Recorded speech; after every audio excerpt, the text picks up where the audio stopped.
दोस्तों, कैसे हैं आप लोग? ठीक है।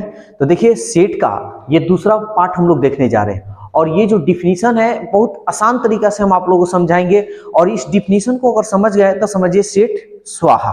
तो चलिए देखते हैं। अब सबसे पहले हम जानेंगे समुच्चय का प्रकार, यानी समुच्चय कितने प्रकार के होते हैं। तो याद रखिएगा समुच्चय दो प्रकार के होते हैं, एक सारणिक या इस सारणी को आप तालिका रूप भी कह सकते हैं। इंग्लिश में सारणिक रूप को टेबुलर फॉर्म बोलते हैं और तालिका रूप को रोस्टर फॉर्म। दूसरा नंबर बोलते हैं प्रतीकात्मक रूप या गुण प्रकटीकरण या समुच्चय निर्माण रूप। प्रतीकात्मक रूप को हम सिंबॉलिक फॉर्म बोलते हैं इंग्लिश में, गुण प्रकटीकरण को रूल फॉर्म बोलते हैं इंग्लिश में, समुच्चय निर्माण को सेट बिल्डर फॉर्म बोलते हैं। आप याद रखिएगा जब आपके क्वेश्चन मिलेंगे या आपके बुक में या आपके एग्जाम में, वैसे तो हिंदी इंग्लिश दोनों रहेंगे, तो अधिकांश ये जो बोलता है ना, ये आपको इस रूप में हिंदी में बोलेगा ना तो सारणिक का ज्यादा यूज कर लेता है और इंग्लिश में बोलेगा तो रोस्टर फॉर्म ज्यादा बोलता है, ठीक है ना। और दूसरा नंबर में जो होता है हिंदी में जब भी बोलेगा ना ज्यादा समुच्चय निर्माण रूप के, तीनों नहीं देगा, तीनों में से कोई एक के देगा। तो समुच्चय निर्माण रूप हिंदी में लिखता है और इंग्लिश में लिखता है तो इसका इंग्लिश लिख देता है सेट बिल्डर फॉर्म। ये दो नामों से पुकारा जाता है, ठीक है। तो समुच्चय, जो समुच्चय का रूप होता है कितने होते हैं? दो होते हैं। पहला तालिका रूप, दूसरा समुच्चय निर्माण। इंग्लिश में फर्स्ट वाले को रोस्टर फॉर्म आप याद रखिएगा और सेकंड वाले को सेट बिल्डर फॉर्म याद रखिएगा। क्लियर? चलिए अब हम लोग समझते हैं सारणी या तालिका रूप यानी टेबुलर फॉर्म या रोस्टर फॉर्म में कैसे हम किसी समुच्चय को लिखते हैं। तो देखिए यह साफ साफ डिफिनेशन लिखवा दिए हैं। इस रूप में समुच्चय के सभी अवयवों को मौजूले कोष्ठ, देखिए ऐसे मिडिल ब्रैकेट के अंदर एक एक कर अर्धविराम यानी कोमा देकर लिखा जाता है, ठीक। जैसे देखिए ये आपका दिया हुआ है, एग्जाम्पल में हम ले रहे हैं, यदि ए प्रथम चार प्राकृतिक संख्याओं का समुच्चय है तो आपको कुछ नहीं करना है, ठीक है ना। ध्यान दीजिएगा, ए ऐसे लिख दीजिएगा और ये मिडिल ब्रैकेट ऐसे होता है ना, ऐसे, और कह रहा है चार प्राकृतिक संख्या। तो आपको इसके जस्ट पहले वाले वीडियो में हम प्राकृतिक संख्या सारी चीजों को हम संख्या बता दी है, उसमें आप लोग जाकर देखिएगा। तो चार प्राकृतिक संख्या बोल रहा है तो एक, फिर कोमा, दो कोमा, तीन कोमा, ये रहा चार, हो गया। ये आपका रोस्टर फॉर्म में लिखा गया, ठीक है ना। तो इस तरह हम लोग तालिका रूप या सारणी रूप में लिखते हैं। एक और देखते हैं, बी अंग्रेजी वर्णमाला के स्वरों के समुच्चय है। तो बी है तो आपको बी लिख देना है बराबर। और क्या है? स्वर है, तो स्वर है तो आप जानते हैं भौवे, तो स्वर को कैसे लिखेगा? E comma I comma O comma U. ये आपका रोस्टर फॉर्म में हो गया, ठीक है ना।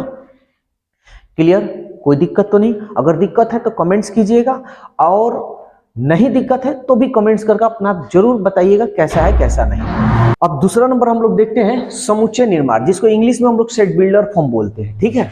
तो देखिए इसको, देखिए ये जो सेट है ना बहुत आसान चैप्टर है, इतना आसान है कि किसी को भी समझ में आ जाएगा, लेकिन कहीं कहीं बच्चे को समझ में नहीं आता है। वजह होती है दो तरह का, पहला कि आप जिस टीचर से पढ़ रहे हैं वो कैसे समझा रहे हैं, सेकंड कि आप क्या समझ रहे हैं कि नहीं समझ रहे हैं, दोनों वजह होती है, ठीक है। तो मेरे इस YouTube चैनल पर बने रहिए और हर तरह का आपका जो डाउट है क्लियर कर ही हम छोड़ेंगे, ठीक है। डाउट में बिल्कुल हम नहीं रहने देंगे आपको। तो चलिए सेट बिल्डर फॉर्म के बारे में हम लोग जानते हैं, ठीक है ना, यानी समुच्चय निर्माण रूप। इस रूप में देखिए ये बहुत मतलब बच्चे लोगों को टफ लगता है लेकिन एकदम आसान है, गौर से आप समझिएगा। इस रूप में लिखने के लिए मौजूले कोष्ठ को सबसे पहले आप जब भी सेट बिल्डर फॉर्म में बोलेगा ना तो आप मिडिल ब्रैकेट डाल दीजिएगा, उसके बाद क्या कीजिएगा एक्स लिख देना है। एक्स लिखने के बाद से लिखकर कोलोन या तो ये दे दीजिए या तिरछी लाइन दे दीजिए, दोनों में से कोई, लेकिन आपके जो बुक में क्वेश्चन मिलेगा या आपके एग्जाम में मिलेगा ज्यादा कोलोने देकर लिखता है, ठीक है ना, तिरछी लाइन देकर। फिर क्या कीजिएगा एक्स लिख दीजिएगा, उसके बाद कोमा दीजिएगा, उसके बाद जो अवयव है ना वो क्या अवयव दिया हुआ है उसके बारे में बस हिंदी में लिख देना है। अब आपके ऊपर डिपेंड करता है कि आप किस तरह लिखते हैं। बस आप ये है कि आप जब लिखिएगा तो ये समझ में आना चाहिए दूसरे को कि हाँ आप क्या उसके बारे में लिखे हैं। ठीक है, तो चलिए ये क्वेश्चन देखते हैं। जैसे एग्जांपल दिए हैं AEIOU, तो हम क्या इसको सेट बिल्डर फॉर्म में लिखना है। तो ए है ना, तो आप ऐसे लिख दीजिएगा। अब बराबर मिडिल ब्रैकेट देंगे, यानी पहले अभी इधर नहीं दे रहा है, अभी इधर नहीं।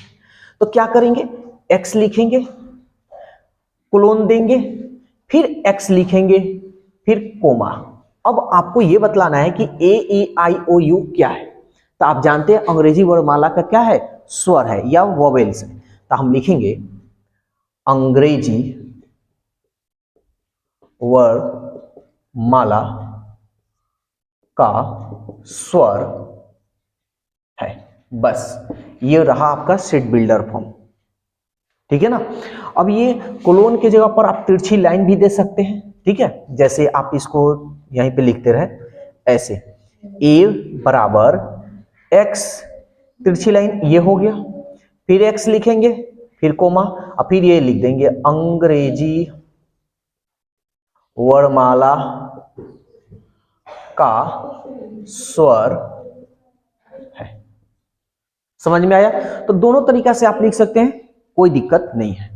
नेक्स्ट देखते हैं। अब लिखिएगा तो देखिए बी लिख दीजिएगा, फिर एक्स क्लोन एक्स, दो के बारे में आपको बताना है तो यहां कोमा आपको देना होगा।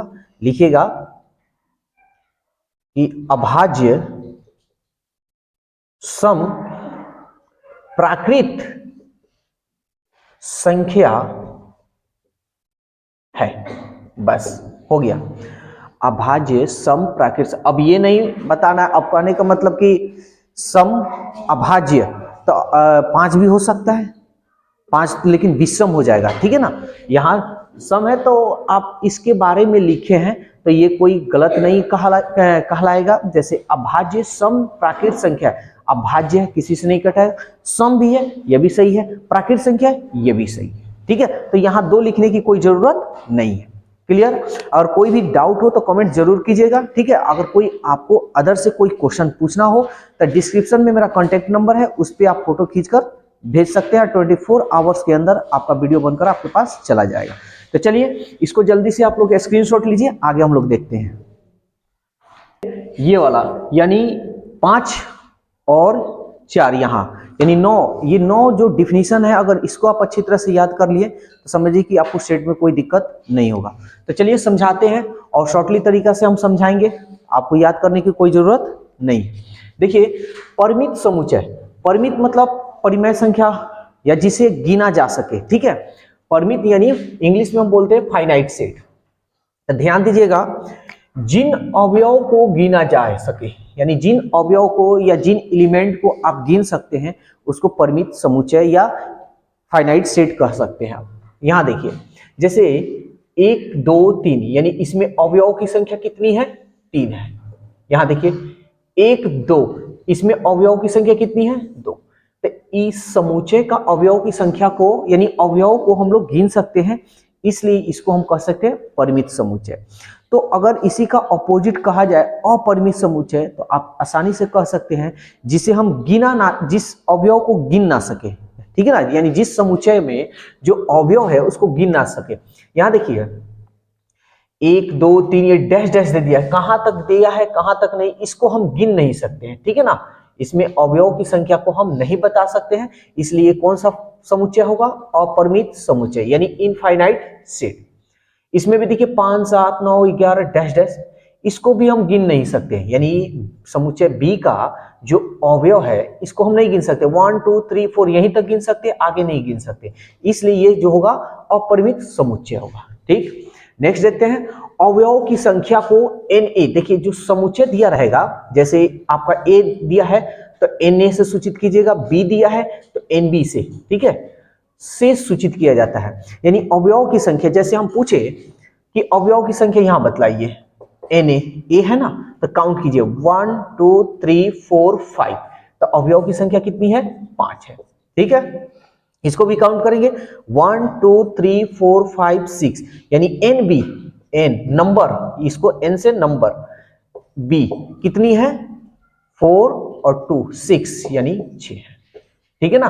तो ऐसे आप अवयव की संख्या को डिनोट कर सकते हैं। ठीक है, और आप इसको कह सकते हैं, अगर हम ये सवाल पूछें कि ये बताइए परिमित समुच्चय है कि अपरिमित समुच्चय है, तो आप कहिएगा कि इसको हम तो गिन दे रहे हैं, तो गिन दे रहे हैं इसलिए परिमित समुच्चय है, इसको भी गिन दे रहे हैं इसलिए हमारा ये कौन सा समुच्चय है, परिमित समुच्चय है। ठीक, नेक्स्ट देखते हैं समतुल्य समुच्चय। ठीक है ना, जिसको इक्विवेलेंट सेट हम लोग बोलते हैं। ठीक है, तो समतुल्य समुच्चय किसे कहते हैं ये समझते हैं। दो समुच्चय में अवयव की संख्या समान हो उसे समतुल्य समुच्चय कहते हैं, और समतुल्य समुच्चय को हम लोग इससे सूचित करते हैं। ठीक है, ऐसे रहता है। तो समतुल्य समुच्चय में यानी दो गो समुच्चय दिया रहेगा, और दोनों समुच्चय में जैसे इसमें दो गो अवयव है तो सेकंड वाले में भी दो गो है, इसमें अगर 10 गो है तो सेकंड वाले में भी 10 गो नहीं है, यानी अवयव की संख्या समान होनी चाहिए। अब एक और खास बात कि अगर इसमें 1 2 3 है, उसमें ABCD है, तो उससे आपको कोई मतलब नहीं है, अवयव की संख्या से मतलब है। तो चलिए समझाते हैं। यहाँ पे देखिए, यहाँ A में कितने अवयव हैं, 1 2, दो गो अवयव यहाँ है। इसमें देखिए तो 1 2, इसमें भी 2 अवयव है। दोनों में से दोनों में अवयव सेम है ना, यानी 2 इसमें और 2 इसमें, तो ये दोनों जो है एक दूसरे के क्या होंगे, समतुल्य समुच्चय होंगे। तो इसको आप ऐसे लिख सकते हैं, A समतुल्य B। ठीक है, और क्वेश्चन जब सॉल्व कराएंगे ना, जो भी डाउट होगा क्लियर हो जाएगा। बस वीडियो को पूरा लास्ट तक देखिएगा। नेक्स्ट, बराबर समुच्चय, जिसको इक्वल सेट हम लोग बोलते हैं। बराबर का मतलब समझिए, बराबर, बराबर का मतलब हूबहू, सेम टू सेम दोनों समुच्चय में होने चाहिए। जैसे A में 1 2 3 है तो B में 1 2 3 ही होना चाहिए। हाँ, लिखने का इधर उधर से लिख सकता है, उससे हमको कोई मतलब नहीं है। ठीक, तो आप समझते हैं। यहाँ देखिए, दोनों समुच्चय में सेम सेम अवयव होना चाहिए, सेम सेम।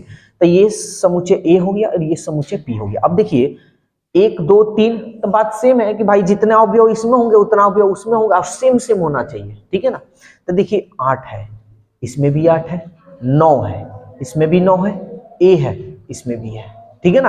तो ये कौन सा समुच्चय हो जाएगा, बराबर समुच्चय। और बराबर समुच्चय को आप A बराबर B ऐसे डिनोट कर सकते हैं। ठीक है ना। एग्जाम्पल ये है, क्वेश्चन कराएंगे तो क्लियर हो जाएगा। अब थोड़ा ये वाला देखते हैं। अब देखिए, रिक्त, आप लोग मोबाइल में देखे होंगे रिक्त या इम्पिटी लिखा होता है। तो इम्पिटी का मतलब आप समझ सकते हैं, खाली, यानी जिस समुच्चय में एक भी अवयव नहीं हो। देखिए कोई अवयव है नहीं है, तो भाई रिक्त समुच्चय। और रिक्त समुच्चय को हम फाई से भी सूचित कर सकते हैं। क्लियर, जिस समुच्चय में एक भी अवयव नहीं हो उसको हम रिक्त समुच्चय बोलेंगे। एकल समुच्चय, एकल मतलब एक, यानी सिंगलटन सेट। जिस समुच्चय में एक अवयव हो उसको हम लोग बोलेंगे एकल समुच्चय। यानी देखिए यहाँ एक है ना, 5 A हो, जैसे यहाँ A है तो यहाँ एक समुच्चय, यानी जिस समुच्चय में एक अवयव हो, ठीक है ना, उसको हम लोग एकल समुच्चय कह सकते हैं। युग्म समुच्चय, युग्म मतलब आप जानते हैं जोड़ा, दो, यानी पेयर सेट। ठीक है, तब पेयर सेट जो है देखिए 1 2 है ना, 2, तो ये है आपका युग्म समुच्चय। फिर 1 2, तो ये आपका युग्म समुच्चय। क्लियर, तो बस इतना ही आता है। अब 3 अवयव रह जाता है, तृतीय समुच्चय ये सब नहीं पूछता है, बस रिक्त, एकल और युग्म, 3 चीज। समुच्चय का समुच्चय, सेट ऑफ सेट, यानी सिंपल सी बात है, समुच्चय रहे और फिर उसका समुच्चय रहे तो आप उसको कह सकते हैं कि ये समुच्चय का समुच्चय है। देखिए 5 7, देखिए ऑलरेडी यहाँ आपको ब्लैक से डिनोट कर दे रहे हैं, देखिए यहाँ है ना, और इसका एक समुच्चय है, देख रहे हैं यहाँ पे, तो ये समुच्चय का समुच्चय है। फिर यहाँ देखिए, यहाँ एक चीज छूट गया है, ये लिख देते हैं। ठीक है, अब यहाँ देखिए समुच्चय तो है ही, इसका समुच्चय है ये, तो ये है समुच्चयों का समुच्चय। क्लियर, तो बस इतना ही डिफिनीशन है, और इस डिफिनीशन पे आपका सेट में कोई डाउट नहीं होने देंगे, आप पूरा अच्छी तरह से आपका क्लियर होगा। हाँ, अगर पार्ट 1 वीडियो नहीं देखे तो उसको, उस वीडियो को पहले देख लीजिएगा, उसके बाद इसको समझिएगा, नहीं तो फिर आपको दिक्कत हो सकती है। और ये कुछ सिंबल है यानी संकेत है, इसको समझ लेते हैं कैसे हम लोग क्या कहते हैं, क्या पढ़ते हैं। ये है ना, इसको हम पढ़ते हैं इम्प्लाइज। इंप्लाइज को हिंदी में बोलते हैं इंगित करता है। जैसे ए इंप्लाइज बी, यानी ए जो है ना, ए इंगित कर रहा है बी को, ए इंगित कर रहा है बी को, ये इसका मतलब हो गया। और इसको हम पढ़ते हैं इंप्लाइज एंड इंप्लाइड बाय। इसका मतलब होता है इंगित तो करता है और किया भी जाता है, यानी ये हम कर भी रहे हैं और उधर से किया भी जा रहा है। जैसे हम इधर से कर रहे हैं तो कोई व्यक्ति उधर से कर रहा है, एक दूसरे को अपोजिट करते हैं, तो उसको हम बोलते हैं इंप्लाइज एंड इंप्लाइड बाय। और जो एक ही तरफ इंगित करता है उसको बोलते हैं इंप्लाइज। क्लियर? तो अब देखें, ए बी को इंगित करता है और बी जो है ए को इंगित करता है, एक दूसरे को इंगित करते हैं। ठीक है, तो बस सेट का ये पूरा जो डिफिनीशन है, थ्योरी कहिए या उसका डिफिनीशन कहिए या फॉर्मूला कहिए, सारा चीज हम कंप्लीट करा दे, एक भी चीज नहीं छूटा हुआ है। ठीक है, और अब किसी भी बुक से आप चाहिएगा तो आसानी से बना सकते हैं, लेकिन कल से आपको वीडियो मिलेगा एक्सरसाइज बाय एक्सरसाइज पूरा। अगर कोई डाउट हो तो कमेंट्स जरूर कीजिएगा, और कोई क्वेश्चन पूछना हो तो डिस्क्रिप्शन में नंबर दिया है, उस पर आप फोटो खींचकर भेजिएगा, 24 आवर्स के अंदर आपका वीडियो बनकर चला जाएगा। तो आज के लिए बस इतना ही, फिर हम लोग कल मिलेंगे नए वीडियो के साथ, नए टाइम के साथ। Okay, bye bye.